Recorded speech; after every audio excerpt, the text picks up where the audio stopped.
আসসালামু আলাইকুম রহমতুল্লাহ বরকাত। ভিডিওটা টান না মেরে একটু শুনে যাবেন, কাজে আসবে। আমরা দেখা যায় অনেক গরিব অসহায়দেরকে সহযোগিতা করি। ফেসবুকের ভিতর অনেকে আছে অনেক গরিবদেরকে সহযোগিতা করি।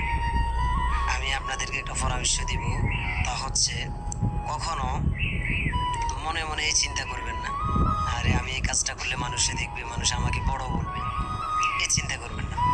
সবসময় এই চিন্তাটাই করবেন যে আমি যে কাজটা করতেছি মহান রবকে, যে প্রতিপালক আমাকে সৃষ্টি করেছেন, তাকে রাজি খুশি করার জন্য করেছে। তাহলে এই যে আপনি মানুষকে সহযোগিতা করেছেন, এটা আপনার সার্থক হবে। আর যদি আপনার মনের ভিতর ওই চিন্তা থাকে আমি এদেরকে সহযোগিতা করতেছি, অতএব